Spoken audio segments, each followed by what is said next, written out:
which borders at times on the unreal. A world that cannot explain the various phenomena which seem to have neither beginning nor end. That subtle, fleeting power of perception which reveals itself to a human being only at infrequent intervals throughout his life. That sudden, sharp feeling that danger or death is near. These things mankind cannot explain. This sixth sense of warning never appears when we go about our everyday tasks, but only when we're faced with an insurmountable problem, imminent and deadly peril. Such is the tale of James from Indiana.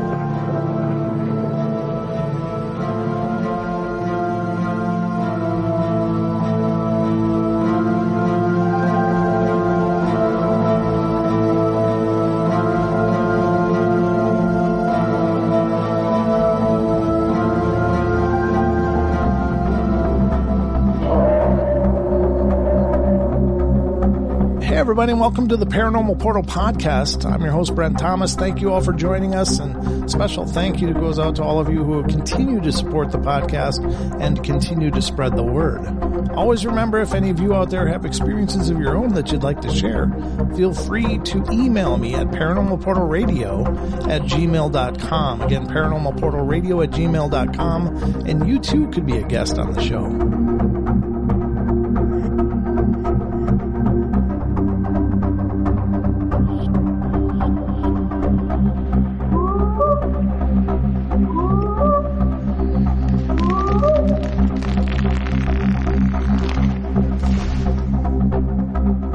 Welcome to the show. Thank you so much for joining us today. We've got an epic journey in store for tonight. This is going to be his first appearance on the show, but I am talking to James from Indiana tonight, who's joining us to discuss some incredible experiences he's had. So let's get right into it. Hey, James, welcome to the show, man. Thanks for coming on. No problem. Glad to be here, Brent. I'm glad you're here too, and you and I have been talking for a while, and you sent me some incredible emails detailing some of your experiences, and yeah, I can't imagine being in your shoes, but it's been a hell of a journey, huh? Oh yeah, to say the least. Well, as with all journeys, there's always a beginning. For you, where did all of this start, or where's the first experience that kind of launched into this other experiences? Not really sure. I mean, I've had a lot of time to think about it since these things have happened to me, but my 7-year-old daughter actually brought up something to me that made me really start thinking about stuff that happened after this incident. But I guess you could call it like an NDE or a near-death experience where I shouldn't be here today because of what happened. Oh, wow. Okay. But my brother came to me one day telling me, or my little brother came to me one day telling me about a ravine that had a rope tied up maybe about 40, 50 feet up, and at the bottom of it had a pair of bike handlebars that you would jump off a deer stand platform off another tree that was maybe 10 feet away and swing out over this ravine holding onto a pair of bike handlebars just for a cheap thrill or something to do in our town. And I tried it out a few times, and I always gravitated towards stuff like that. And my little brother, actually, I'm pretty sure he never even tried it before or after this happened. At least I never knew about it. He just came to me because he thought maybe that'd be something I would enjoy doing or whatever. But this is in 2002. I'm actually like 21 at the time because I'm a late year birthday, and I get talked into climbing up and untying the rope while wearing tree spikes and no harness, and spiking up a little bit higher and retying this rope because I thought that if it was tied up in the Y of a branch on this tree, that maybe people wouldn't smack the tree on the way back instead of letting go where it was safe or not over the ravine. So I get called out, and this guy comes out of his house with a pair of tree climbing spikes and says, "Here they are." So I put them on, and we took the bike handlebars off of the bottom of the rope, and I scaled up this tree like the old Batman before there was graphics, and they would kind of climb up the side of the, they walk the building up the with side. the rope. Yeah. That's kind of what it felt like, because I would just spike in, and I'd walk my way up all the way to the top. And then when I got to the top, I had to straddle the tree and untie the rope. And at this point, I'm up 40 plus feet, and this tree is probably a little bit thicker than a foot thick where I'm untying it. So I'm able to get one arm around it pretty good and keep kind of spiking slowly, surely up a little bit higher to the spot where they wanted me to tie it off. And I retied the rope off, and thank God I did, because at this moment there's my brother, I believe 2 of his friends, the guy that owned the property that brought the tree spikes out, which is probably double my age, and then his daughter came out, which was somewhere probably 4 or 5 year range. And I just remember her saying, "Daddy, what's that man doing climbing that, or up in the tree?" And he was just like, "Hey, he's just climbing and tying the rope up higher so people don't get hurt on the swing." And I still didn't turn around or anything like that. I'm concentrating on what I'm doing. And then the next thing I hear her say is, "Daddy, that man's going to die." And at that point, I mean, I shouldn't be superstitious about that, especially where I was at, but I was just thinking, oh no, yeah, this little girl jinxed me, is what I was thinking. And yeah. I was getting ready to hang on the rope and come back, spike my way back down slow, and I hear everybody yelling, tie it higher. And there's probably only another 30 feet left of this tree. Oh, no. By the time you got to the top, yeah, where at the top there was no leaves. This tree, I'm not sure exactly what type of tree it was, but I'm going to see if I can get a picture of possibly the rope still tied to it, the type of tree, the one that it was, to see what type it is. But there really wasn't a lot of branches that, like, stuck out like an oak, like out of the sides. So it was mainly just like it was getting sunlight. It was an old tree, and there was a few leaves and stuff at the top, but there wasn't like a lot of branches to this thing. So I'm spiking in, and I'm able to still hold on to the rope even though it's tied below me. And I got up another couple feet just because I guess I was testing the waters to see if what they were asking was even a good idea, just because I figured if it didn't sound right, I was going to say no. But because everyone's like, tie it higher, I went up a little higher, and after a couple of spikes in, my right foot blows out a chunk of this tree that's probably somewhere in the 2-3 foot sliver range long-wise, and it's maybe 3-4 inches thick. Oh, like in the center of like where the heaviest part of it would be, where it blew out. And from my right leg blowing out the tree and making me off balance, I lost track of the rope that I was hanging on to and was going towards the ground head first with my spikes and the boots straight up to the sky. Oh.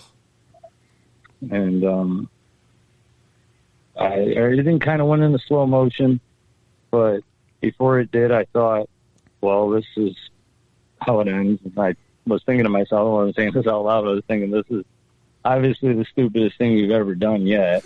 And this is like me kind of talking to myself and like reasoning with myself in the last few seconds.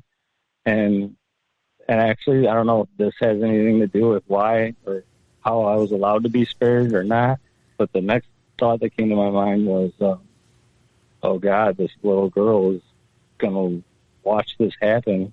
She's only 4 or 5 years old, and she's going to have to live with that the rest of her life, hopefully, and that's the last thing that went through my mind as these seconds turned into milliseconds, because I guess everything kind of went into slow motion. And it wasn't windy out that day. There wasn't even any breeze that I could remember of. I remember I was sweating a little bit. But so as far as the movement of the rope, I lost view of it. I just remember looking down and watching the ground and the rocks, the like beige dry clay with the rocks, the riprap at the top of this ravine, just like get closer into view. And I had one other thought that kind of went through my mind, but I didn't even attempt to do it. But I thought, I wonder if I could, I guess, air swim towards the tree a little closer to maybe hug it or get a hold of it, even though I was still upside down. Right. And I wouldn't even, it's like that would probably stall me for another few seconds before I lost grip and trying to flip over or anything like that. But at the last second, when I thought everything was going to go dark or black, I stopped 5-6 feet short. I never felt anybody touch my leg. I never felt the rope wrap around my leg. So I'm still completely not sure how it's even possible or happened. But the rope wrapped my leg from my upper thigh, like area as far as it could go, to almost my ankle. It wrapped around 3 times and gave me this candy cane type swirl bruise, I guess, from where the rope used my leg as a brake to stop my weight from hitting the ground. And I was confused on why I was still alive, but I was pendulating back and forth in the air, catching a glimpse of everyone still standing in half circle or whatever that was watching me do this. Mm-hmm. And I asked everybody, and I asked nicely, kind of, even though what just happened, but I really expected my brother to like walk over and be like, "Here, give me a hand, step on my back, do something, something for me." And I was like, "Hey, nobody's really going to help me," and nobody said anything, nobody moved, so I was like, okay. And as I started to like unwrap my right foot and like try to go around the rope with the spike and everything, it didn't take long where I just slid down and ended up hitting my upper back, my head, my neck area. Mm-hmm. And I took the boots off, the tree climbing spike boots, and I walked over my socks to my brother, this guy, and his buddies and his daughter, and I was just, I didn't even care what their response was, but I was really depending on my little brother to tell me how or what just even happened. Right. And as I'm asking him, he's just staring at me like he's ignoring me, like, and I didn't feel like I was a ghost because I felt that on my leg, the resistance at the end when it did that to my leg. But I thought, like, is nobody like able to see me right now? What's going on? So I kind of like slapped him upside his head just to kind of wake him up because he's staring at me, but he's not saying or looking at me or anything. His eyes aren't even moving. And when I did that, he kind of looked at me like he was kind of mad for a second, like, what? Like, I think that's what he said. He was just like, what? Like, what just happened? And his response was, I don't know. And I was just like, I kind of looked at everybody else and seen everybody else still standing and looking the way he was before I slapped him upside the head. And I looked back at him and I realized after looking at them that he's darker complected than me. And I just noticed that all the color was gone out of his face. Like he was lighter than me. And I was just like, okay. And I just remember grabbing my shoes and I kind of looked at everybody as they were coming out of it. I'm thinking, like, was time just paused for a miracle or what just happened? And I thought maybe even later on after me and him left that maybe he would remember or elaborate or tell me something. But yeah, nobody had an answer. They do remember me falling, but nobody remembers the rope wrapping my leg. Nobody remembers me stopping at the bottom. Wow. They just remember me originally falling and the tree splitting. So I'm hoping the tree's still standing because maybe I can zoom in even and get a picture of where the spike hit the tree up at the top and maybe even get a shot of that. I'm hoping at the least, though, the rope's still tied where I left it. And maybe somebody cut it down so nobody would get hurt. I mean, it was really dumb of an idea, but when you're younger and you're trying to find stuff to do in the town, at least nobody was hurting anybody else. But yeah, somebody could. I did hear another story where somebody fell off, but they were pretty close to the tree and they got cut up with the glass and stuff that was down at the bottom and the thorns and stuff. Oh, geez. Wow. Do you think that everybody was just in an altered state at that point? Like whatever happened, because it really sounds like an incredible divine intervention. It sounds like a guardian angel or something stepped in and saved you. But do you think that same event may have affected them and they were just kind of locked in this state of stupor at that point? Or what are you thinking? At the moment, I thought everybody was just, I never had shock myself, even though I've seen crazy stuff in my life. Yeah. I just didn't experience it up to that point even yet. And I just didn't know if that was like their way of dealing with it. I've never seen anybody lose color in their face like my brother did. I've like heard stories about people turning white as a ghost and stuff like that, but I've never actually seen it for myself until that point. Wow. So I'm not sure if I remember watching a show about UFOs and abductions and stuff like that way later, and I remember this guy in Lebanon saying that his families, they were all real poor, and all his cousins would go to these rooftops to hang out even at night so they wouldn't be running loose around whatever's going on.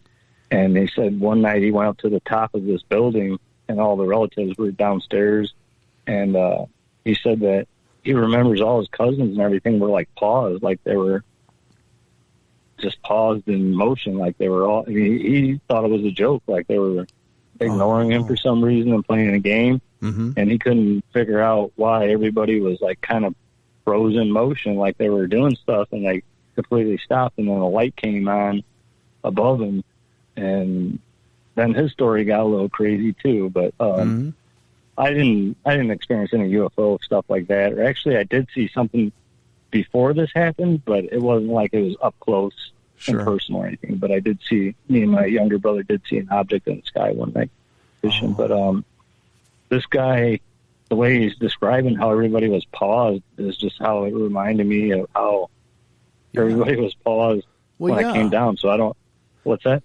You'd think like somebody would have been screaming, you know, frantic, hiding their face, you know, all I mean, of the different I personally would have thought I would have screamed, you know, like if somebody falls off something and it's an accident and they're like, like in the movies or whatever. I just couldn't believe how calm and collective I was with, I think I just knew there was no way I was going to save myself. And I think that kind of drew the line as far as like, why am I going to yell? Why am I going to look for? I was just going to take it like a man, I guess, and, You're just like, and hit the ground is the way I was thinking about it. But I guess I gave up hope too early. Didn't expect that type of miracle to happen. It's not something you hear every day. No. Definitely not something you see even in a lifetime. But just the way he's describing, everybody paused. It makes me think maybe they weren't allowed to see the miracle that happened.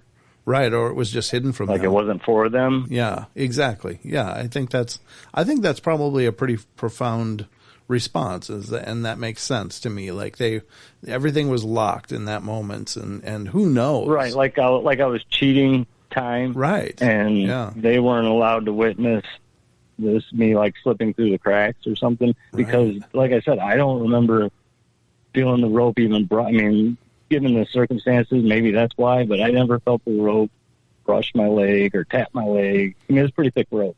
It was like maybe 2-inch rope. Okay. It was decent size. And you just think of the type of chance that's involved, that just as you'd fall, that somehow by manner of chance would end up wrapping around your leg and becoming the perfect brake stop before you impacted the ground. I mean, what are the odds are astronomical. You'd probably win the lottery 3 times before anything like that would ever, come up odds wise. It's just such an amazing story. But you're right. I mean, that would be, of course, throughout doing this show, the one constant that seems really, really repetitive is that when somebody has one incredible thing happen, they seem much more likely to experience more things. And so, this does sound like your genesis of sorts into this weirdness of the other side of reality, I guess.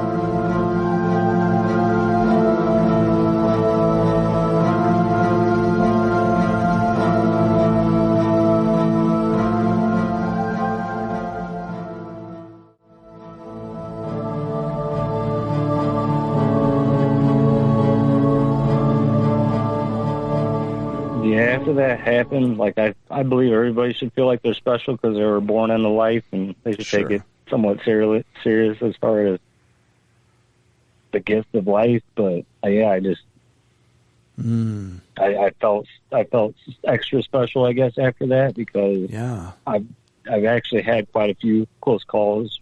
Okay. Up to this point, but nothing where it was that life threatening.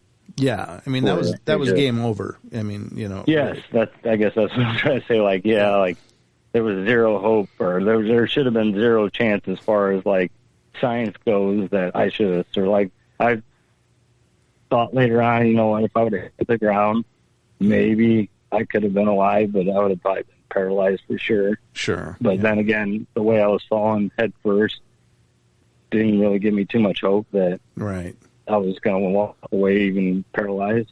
Yeah, that's amazing. I just felt bad. Maybe it was like the unselfishness of thinking about that little girl.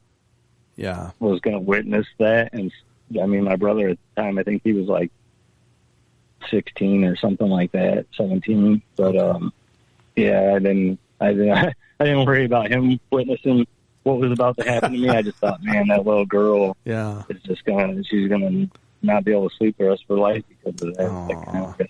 Yeah. So I don't know if that helped, but I mean, my gut feeling after it happened, my grandfather has already been passed for quite a few years since this happened, and he kind of raised me. So it was like, I always felt like if our past or late relatives have a chance to step in or maybe pay the price for stepping in to save another family member, or maybe he did that for me because that's beautiful. I don't know, I just had that gut feeling, I guess, that maybe he did. And then I was told by a gifted lady, though, that a combination of two things happened that day, because I started to describe her what happened and what I was asking her, and she's like, no, I can see it right now, and people don't live or walk away from the height you fell from. Oof. And the circumstances. And she's like, I'm going to tell you something, but I don't want you to laugh. And I kind of did, but I wasn't like laughing at her because I was really intent on hearing what she was telling me, because I felt like maybe I was going to finally get an answer. And she's like, well, first of all, your grandfather stepped in to save you that day. Aww. And I felt like that was always like my gut feeling, that if it's possible, that's what happened, unless God liked me enough just to do that himself. Not saying that he wouldn't, but I'm just saying that, like, I don't know if everybody has that free get out of jail card. Right. But I thought maybe he stepped in, and she's like, the second thing is going to sound a little crazy. And I was like, well, I guess I'm ready for crazy. But she said the spirit, oh, what's that? No, I didn't say anything. Oh, maybe it was my phone echoing. She said the spirit of the forest stepped in with the combination of that and your grandfather, and that's how you're here today. She's like, the spirit of the forest takes a liking to you, and she actually told me, she's like, you should go out in the woods alone by yourself when you have time and just sit and talk to the trees, or just sit and think with the trees, because that's half the reason why you're here today. So I don't know if that kind of made me, I felt bad because I don't know if she thought I was laughing at what she was telling me, like I wasn't a believer, but I was just, I don't know.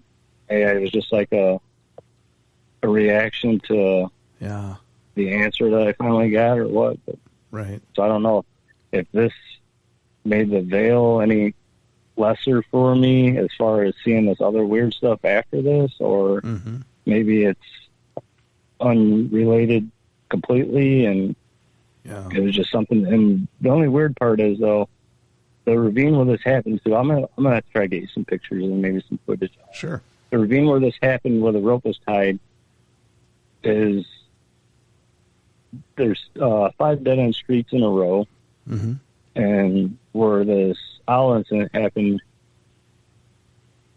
I think it was like 5 years after that, 6 years after this, the road. It's actually the other side of that road. So it's like this ravine where this happened, and then a road, and then the next ravine is where this incident happened with this big owl. Oh. So I started thinking about it, and I was like, you know what? This lady said, the spirit of the forest watches over me. Before anybody ever put roads in this town, this was all one, like, woods, one area. And I mean, I kind of grew up in that area right down the street from that. So I played a lot, like day, midday, nighttime, whatever we're doing, playing tag with the neighborhood or whatever. So it was like, I don't know what to say about the spirit of the force watching over me, but what I can say is if that is the case, I did definitely put in my time as far as being in the woods. Sometimes I was even alone, but I just always gravitated towards woods or the outdoors. Yeah, you and I are very similar that way. A lot of my childhood was in the forest next to my home. And I lived out far away from most other kids anyway. So it was just me and my siblings, and sometimes we got along, and other times it was, we didn't. And so I did spend a lot of time out in the woods, and I can appreciate the beauty of that, and that was part of your upbringing. But I think it's also interesting that you had said that you have First Nations in your lineage as well. Yeah. Yes. Yeah. And I went pretty far down that road too, because I wondered if that was part of the effect. So I asked quite a few relatives on that side if they had anything else weird happen to them. Not really. Uh-huh. They had a few close call stories, but nothing as far as like cryptids or unidentified species possibly or anything like that. Yeah. Well, I think it's amazing, and it certainly was the opening of a whole new world to you. I know you've got some other experiences that you want to get to as well. So what comes next? Well, just a few quick ones that happened because it'll just take a minute. Sure, whatever you need. That later that year when I fell out of the rope is the first weird, I guess, incident that I had. We go to a state line, which is Indiana, Illinois state line, and at that time they didn't serve liquor on Sunday, so you had to go to Illinois if you lived in Indiana to get any type of liquor or whatever. So we went to the state line to go fishing in the Kankakee River, which is pretty remote. There isn't a lot of houses built up around it or anything like that because of the flood and everything. But everybody, I'm big into fishing, so everybody wanted to go to the liquor store, and that was the reason why more than half the people came with to begin with, because I think 3 cars of people, and I drove my truck, and I stayed with my dad's buddy, and everybody else went to the liquor store that was down the road or whatever. So while we're fishing and hanging out, we're maybe 10 feet apart or whatever on this bridge that's out, because at the time it was already closed for traffic to cut through, so nobody really even came down that road anymore to cut through as like a shortcut. And we're facing west, which is towards the Illinois side, with Indiana towards our back, and you actually need a license to fish the Illinois side, which I didn't have at that point, but like I said, nobody came down there, so we were kind of just trying it on the Illinois side.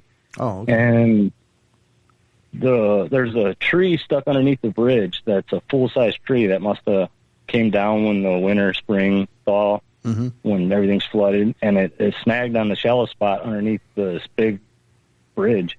And since the current's going by on this tree, it's kind of bouncing the end limbs because the current's pushing the branches down, because the majority of the trees underwater, stuck under the bridge, but a good portion of the top where the branches stick out, there's still decent pieces of it.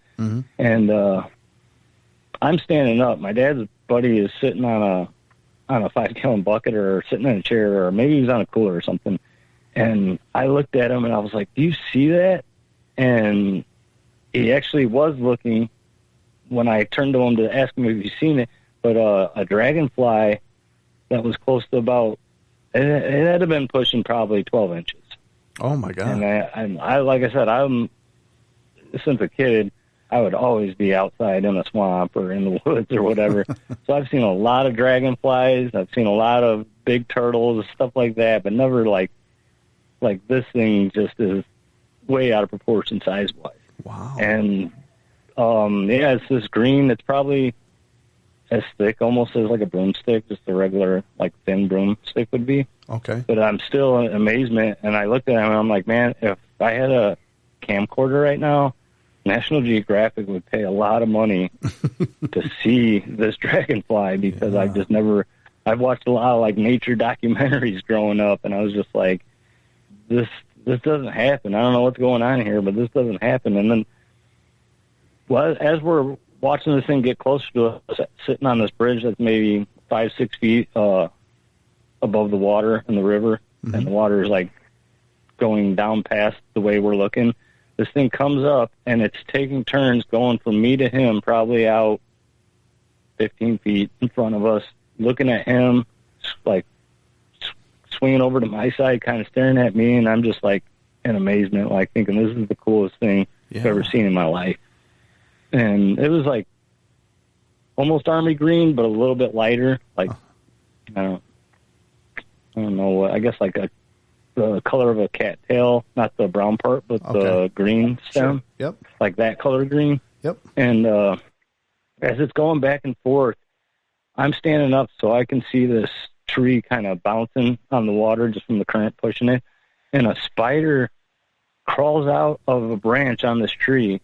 And at first, I'm just like, what is that? And I'm looking down, not even looking forward anymore, and he can't see it because he's sitting down.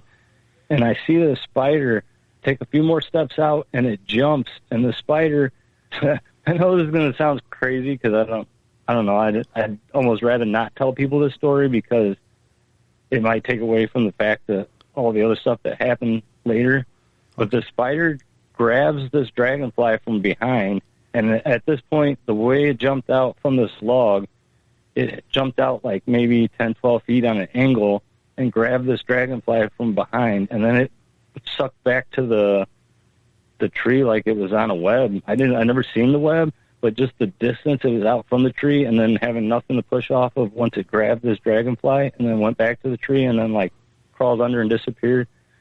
I looked at him, and I don't want to cuss because I know this is going to be played probably at some point, but I was just like, holy S, like, did you just see that too? And he was like, yeah. He's like, that's incredible. Like, that's crazy that it would happen. And I looked at him, I was like, if there's more of those big spiders, I was like, I've never seen a dragonfly that big, but if there's more of those big spiders, those things are eating birds. Yeah. What? Like, how big was it? Go ahead. How big was the spider? The spider was probably like the circumference of the legs all the way around was probably about a basketball. Oh, my God. So the middle part was probably like, trying to think what would be, I don't know, have you ever had like a Red Bull? Oh, sure, yeah. So it was like a little bit smaller than like the big Red Bull can, and then it had the legs sticking off of it.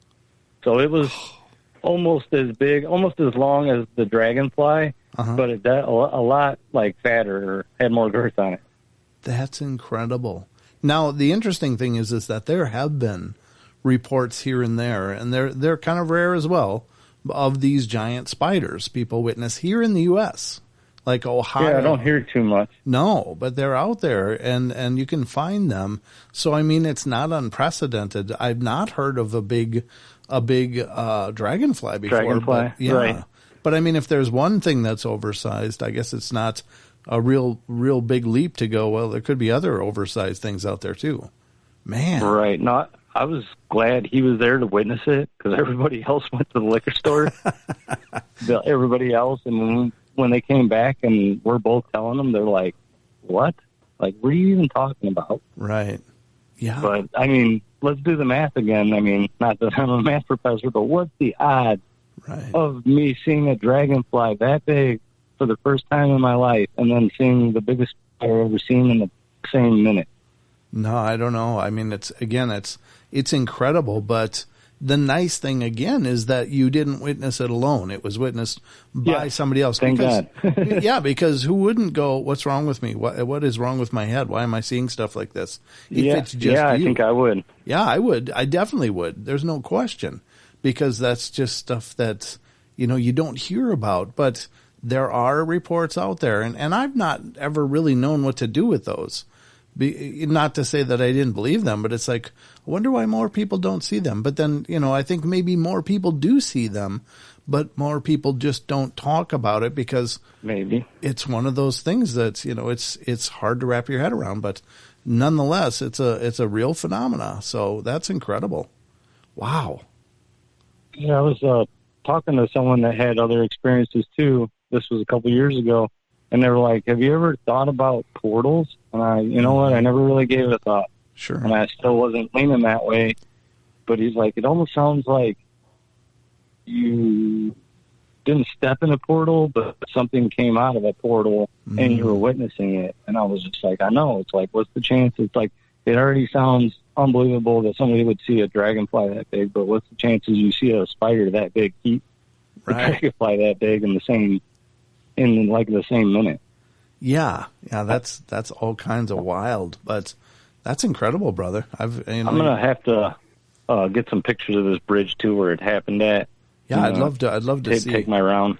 But I'm also going to try something out. I'm going to try to make a homemade bird type fishing lure, and while I'm having somebody fill it, I'm going to see if maybe something will jump out and grab something the size of a bird that I'm like, just to have it, because I'm sure if this thing isn't portal related and this thing's just living out there, and that sucks to be the dragonfly that got that big in our. Yeah. I mean, I guess I expected a spider somewhere out there to be that big. I mean, maybe bigger in like the Amazon or the Congo or something like that. Right. But I guess I expected the spider to be out there somewhere, but never a dragonfly. Right. I know we learned in books and science and stuff that dragonflies were like 4 foot long in dinosaur days and stuff. Yeah. And I went down that rabbit hole too, looking for maybe answers on stuff I've seen too. Right. Yeah, but it just almost like an extinct species. Right. Yeah. But the atmosphere was quite a bit different back then, though. It was like so much more of an oxygen level in our atmosphere. Right. Like 3 times more oxygen. Yeah. So, I mean, that could support megafauna like that. And right. Big trees, big ferns. Right. But this is incredible. And it makes you wonder, is it just an errant mutation, or if there was one big dragonfly, could there be a lot, others out there? Right. Yeah. And I was talking to my one buddy. I was like, man, maybe we should just get a fan boat or something and go into some of these bayous and swamps that are off this river and just try to make a documentary. Maybe I was like, maybe it's the luck of me, maybe it's just the luck of chance, and we'll see something and record it.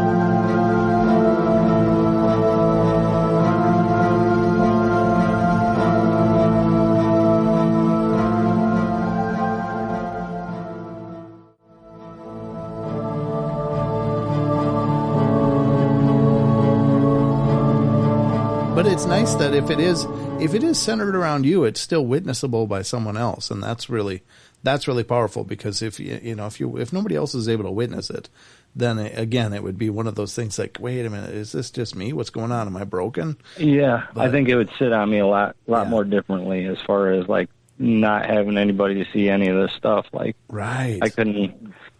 Like the first person that put their line or life on the line out there saying that, and thank God I've never seen a dog man that I know of. Yeah. But it's just like, I only learned about that 5 years ago because I was looking for the answers of this owl. Yeah. And then I ran across this, and I kind of chuckled to myself at first, thinking, okay, somebody made up a story, they seen a werewolf. And as I'm listening to a few more of these, I was like, okay, there's more people that said they seen this werewolf, right. And then more and more, and I was just like, okay, what's going on here? Like, right. Thank God I didn't see that. But yeah, I couldn't imagine the nightmares that you would get. I really couldn't. The owl freaked me out enough where I really couldn't see how you could manage with that, especially before the time of now there's places that talk about it.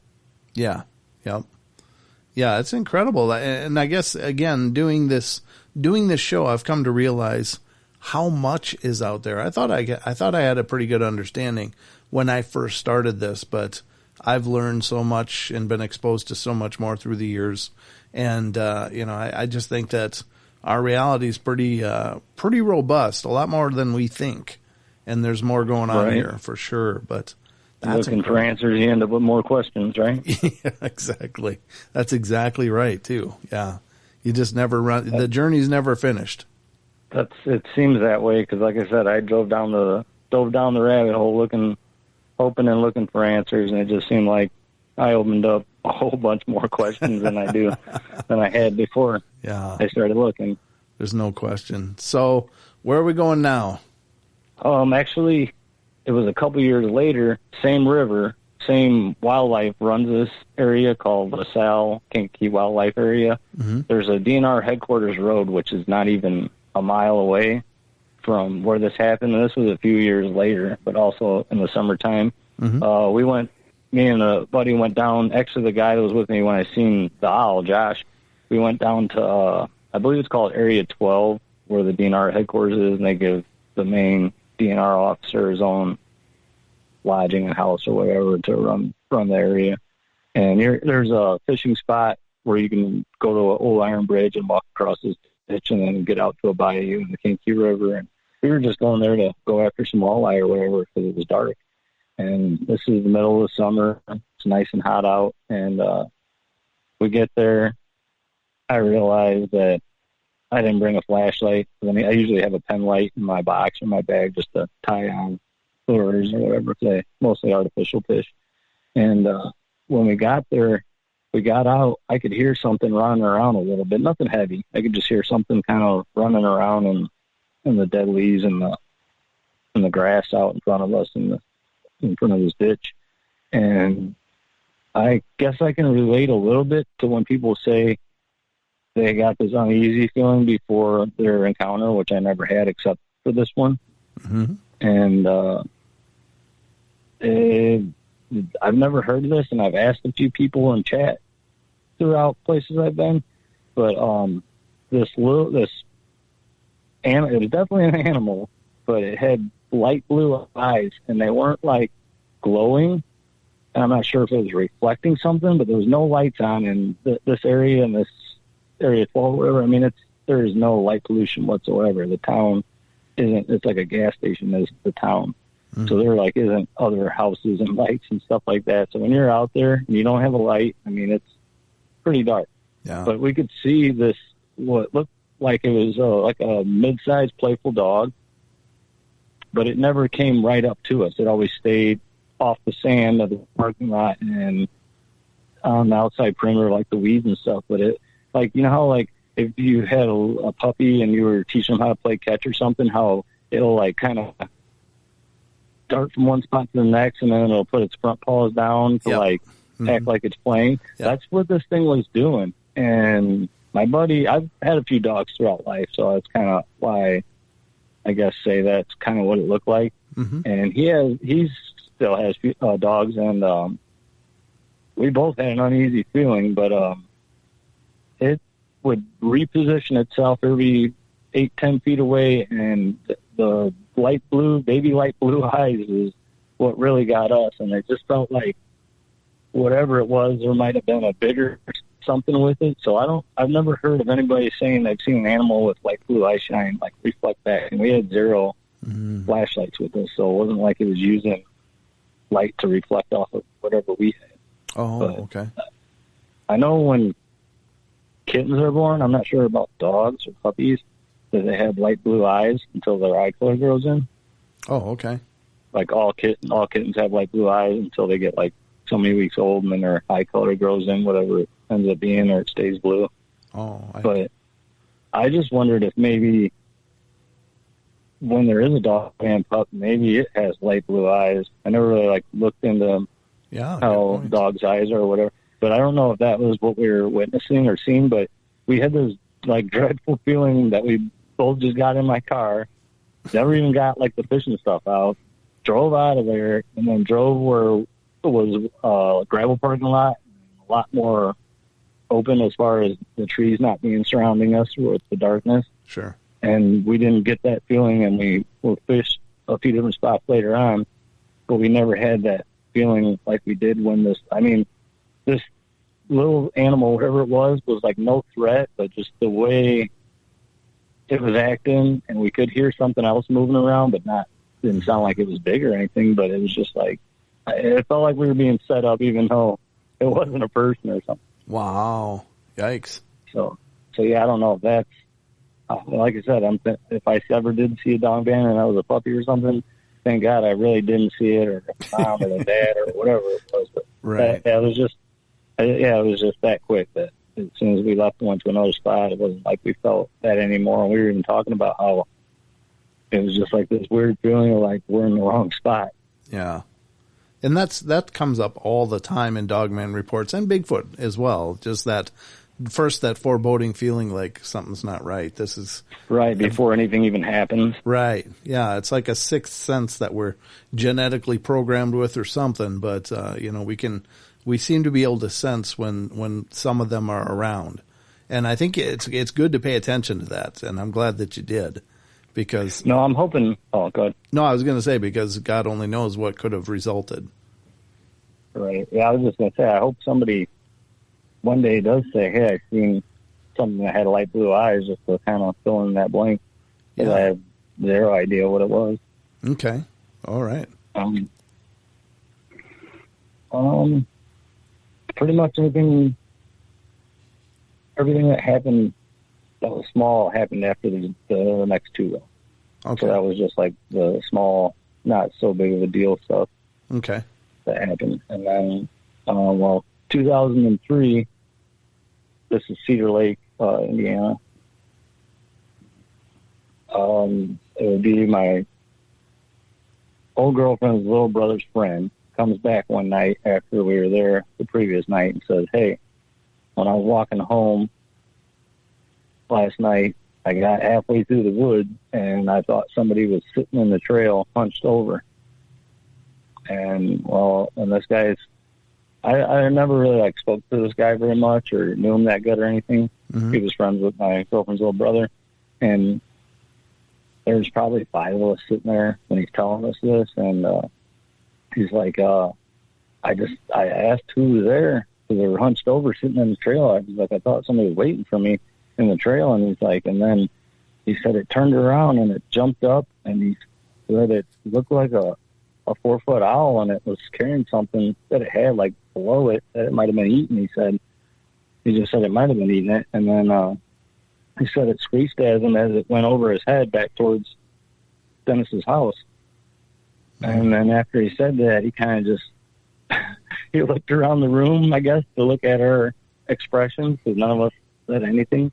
Right. And I just thought he was telling some cheesy joke or something along that line. I was just like, okay, this kid's something else. Mm-hmm. And when he didn't say anything or add anything like a punchline or anything, I kind of just started laughing, which I feel bad for now. But I just laughed at him and said, "Are you serious?" And he's like, "Yeah." And everyone kind of laughed at. I didn't laugh at him the second time when I asked him if he was serious, but I was thinking, okay, if you're not lying, show me where you said you seen this owl at. Thinking, you know what, I'm going to see at least some scratches on the ground or some feathers or some fur, maybe if it did have an animal or blood or something. And he's like, okay. So he got up and he walked up the door and I followed him. I didn't expect everybody else to go with too, but I just figured, well, let's see how far this kid's going to take this lie. Is he going to double down, triple down? Sure. So we go out to the spot and he just points down with his hands on the ground. And he's like, "This is where it was at." And I walked over there and I was like, okay. And I'm looking and like I said, I'm way more of an outdoors person than this guy is or anything. So I'm looking for any signs of any scratches, struggles of anything. And I would have possibly took a little bit into consideration if I would have even seen some indentions in the ground. And then at least he's seen something. Maybe It isn't what he thought it was, but at least he's seen something. So then after he points to the ground, tells us where it happened or whatever, I laugh at him and I'm like, why would you pick an owl? And he's just like, "What do you mean?" I'm like, "Owls aren't even scary. If you're going to lie about something, why would you pick an owl?" And he kind of looked at me and I think he told me F off or something like that. And we all kind of laughed at him and walked back into Dennis's house because it was hot out and we were sitting in the AC after work. And we never let it down. And whenever we'd see him somewhere or whatever, and I probably did it the worst. I'd see him somewhere. I just figure you're going to lie and hang out with us, then you're going to have to deal with us giving it back to you for lying. That's what you get. Like, I didn't feel like I've never been a bully or anything like that, but I just figured you're going to lie and make stuff up. You're going to hear it from us for making it up. But it got so bad to the point where I'm not that good with tech stuff. But Dennis, it was his house where this happened at, and he would make his own video, like 8-bit Nintendo games on the computer and stuff like that. Mm-hmm. And this is, like I said, 2003, so graphics aren't like the best. But he had a program where he could make his own video games, and he had a program where he could make his own like cartoon screensavers. So some people would hang out there, his friends or whatever, and they make screensavers on his computer and always joke around and make stuff about people or whatever just to get a laugh out of it. And I looked over one day, I'm like, hey, somebody's got to make one of Kevin and the 4-foot owl coming down and grabbing him. and they ate it up. They're like, this is going to be hilarious. So I was just the person throwing ideas out there, but I wasn't like part of the team making these actual computer screensavers or whatever. Sure, yeah. So we ended up making like, I don't know, 4 or 5 of them. And one day he comes over because he after that day, he really didn't come back. He never defended himself. He never, other than telling me F off after I told him why pick a owl, I was running scary. He never brought it up. He didn't have to, because at some point one of us would just to bust his chops. But he came over one day and somebody must have seen him coming or something. So they got off the computer and we were just playing video games or whatever, sitting on a couple of couches, and he came in and nobody's saying anything. We're just waiting for the, how you have to wait for a little while for the screensaver to come on. Mm-hmm. On like the computer, it takes like a minute or so. Right. And he looks over and he starts to see him. And like I said, we made 4 or 5 of them. One where he was riding the owl on a saddle like a horse, and he was like flying above our lake in our town. I had somebody make the towns and a few stores and stuff, and he's acting like he's flying this owl that's going above the town or whatever. And he looks over and he just said, "F you guys," and he gets up and walks out the door. Yeah. And then we shouldn't have went that far. And like I said, I probably got what I had coming. Right. But I looked at Dennis and I was like, hey, man, you got to tell me the truth. I was like, this kid got something going on where, like, somebody's abusing him and he's, like, making stuff up for attention or something's going on like that. So I was like, I don't want to be making fun of him. And then, so, like, something serious is going on, and this is, like, his cry for help or something. Right. And he kind of shakes his head. He's like, I don't know why he would even say that. He's like, I don't know why. He's like, I'm not. He's like, I don't know what to think about. So I was just like, okay. I just wanted to make sure, like, maybe we were being a bully, and like, I mean, like I said, I've at this point, I'm an outdoors person, and I've been night fishing quite a few times, mm-hmm. and I've seen a lot of owls throughout the years, but never bigger than like a foot tall. Sure. So I wasn't. I mean, even if I seen one 2 foot tall, which I never have. Right. Up to that point, I would have like sort of considered it and been like, hey, you think it was maybe a 2-footer, not a 4-footer? Right. But after that day, he got up, left, and out of sight, out of mind. I really didn't see him too often unless I was at somebody's house, and he'd stop by over there or whatever. And when he'd go to leave, I'd be like, hey, I'd stop him a lot of times. Mm-hmm. And I'd be like, hey, don't let the 4-foot owl get you, just to bust his chops one last time before he leave or something. And most of the time, he'd just ignore me and walk out the door or walk away. All right. Well, thank you so much, James, for coming on tonight. It's been a real pleasure talking to you, and thank you for being willing to come forward and share your experiences. Yep. Thank you, Brent. Yeah, thank you for allowing me a chance to say something, and hopefully more people that seen anything similar or anything step forward and say, you know what, I might have seen that too. Excellent, brother. Or anything. Okay. All right. Well, you have a great night, brother. You too. Thanks a lot. All right. Good night. See ya. Bye.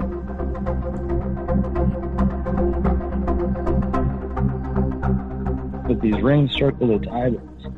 Like it was like black feathers. I couldn't see the detail of that they were individual feathers, but I'm assuming they had to be like black feathers going around these yellow eyeballs, and 2 to 3 inches wide to go around that, to be a circle like around this baseball size eye.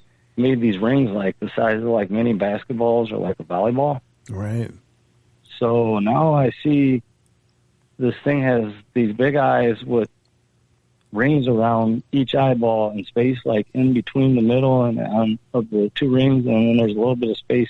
So I'm starting to see like a head. I still can't see the ears or anything like that. So I'm still not even thinking owl or anything like that. I'm just like, what? Like still confused. But at that point, it's probably halfway down through the trees. It's probably in a dive motion coming head down, but I could see more of its chest and its belly at this point, and the colors change.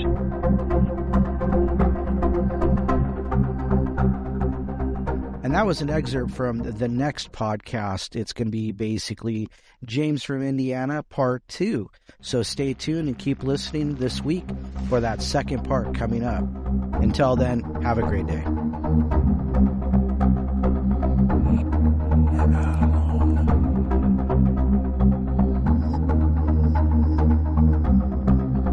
All right, guys, thank you so much for joining us here on tonight's show. I hope you guys enjoyed it. Please feel free to follow us on Facebook, facebook.com/Paranormal Portal Radio, as well as finding us on Twitter. We're on Twitter at Paranormal Portal, Portl, and we'd love to have you stop by our YouTube page and subscribe and check out our shows there. We got hundreds of shows, Journeys into the Paranormal Portal, so I hope you'll check it out, guys. We're over there at youtube.com/Paranormal Portal, so hope to see you guys soon.